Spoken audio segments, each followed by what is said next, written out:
La pollution atmosphérique est un phénomène qui prend de plus en plus de l'ampleur au Burkina. Elle est causée en grande partie par les émissions de gaz à effet de serre des engins à deux roues, les automobiles ou encore les installations industrielles entre autres. Ces fumées que dégagent ces automobiles dans l'air impactent négativement sur l'environnement, selon les spécialistes qui interpellent. Effectivement, la question de la pollution atmosphérique est une problématique qui nous concerne tous. Nous, à notre niveau, nous effectuons régulièrement des mesures de la qualité de l'air, notamment les mesures des particules fines.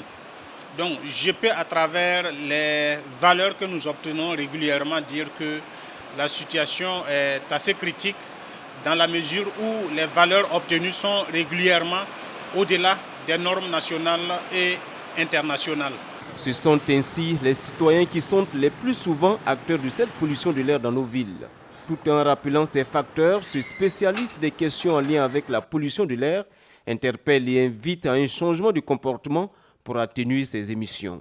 C'est de faire attention, mais aussi d'avoir des comportements de nature à limiter la pollution atmosphérique. Quand je dis des comportements, je parle aussi de la révision régulière de nos engins de déplacement qui permettent de limiter les émissions. Je parle aussi dans la mesure du possible la limitation des déplacements. Je parle aussi dans la mesure du possible le covoiturage, qui sont des mesures à grande échelle de prévention de la pollution atmosphérique. Les conséquences de ces émissions de gaz sont aussi désastreuses à tous les niveaux, non seulement pour la santé humaine, mais surtout pour l'environnement. Vous savez que l'homme est un peu sensible, hein? C'est les maladies qu'on sort, parce que souvent tu as ces maladies, mais tu ne sais même pas d'où ça vient.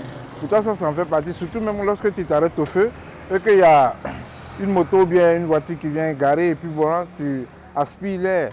L'air pollué, bon, vraiment, c'est un peu compliqué. Selon l'OMS, 9 personnes sur 10 dans le monde respirent de l'air pollué et plus de 30 millions de décès sont imputables à la qualité de l'air. Même dans nos contrées, on pourrait facilement vérifier ces effets dans les registres de consultation de la santé où il y a de plus en plus de consultations liées au fait de maladies pulmonaires qui n'est rien d'autre lié qu'à la qualité de l'air que nous respirons au quotidien. Au niveau de la Direction générale de la préservation de l'environnement, des mécanismes de lutte contre la pollution comme l'organisation des journées à faible émission de carbone et les initiatives d'économie de carburant sont mises en œuvre. C'est l'organisation régulière des journées à faible émission de carbone qui est quand même une semaine de réflexion sur la problématique de la pollution atmosphérique, les mesures à encourager pour en tout cas atténuer les actions de pollution et comment toucher le plus large du public à la question. Les solutions pour pallier la pollution de la nature ne manquent pas tant chez les citoyens que chez les spécialistes en charge de la question. Pour remédier à cette situation, ils entrevoient le transport en commun comme alternative pour réduire le phénomène.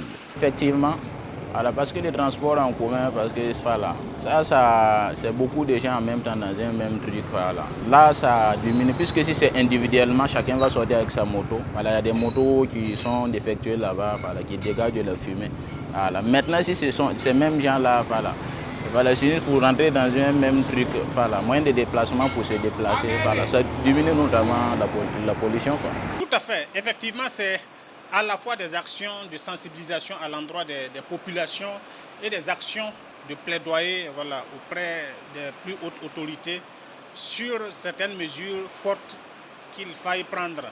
Peut-être que des voix plus autorisées que moi reviendront là-dessus. Il y a des réflexions en interne par rapport effectivement à la limitation de l'âge des véhicules, voilà, à l'importation. Donc c'est des mesures, comme vous l'avez dit, d'autres pays l'ont adopté. Et je pense que les résultats sont plus ou moins positifs.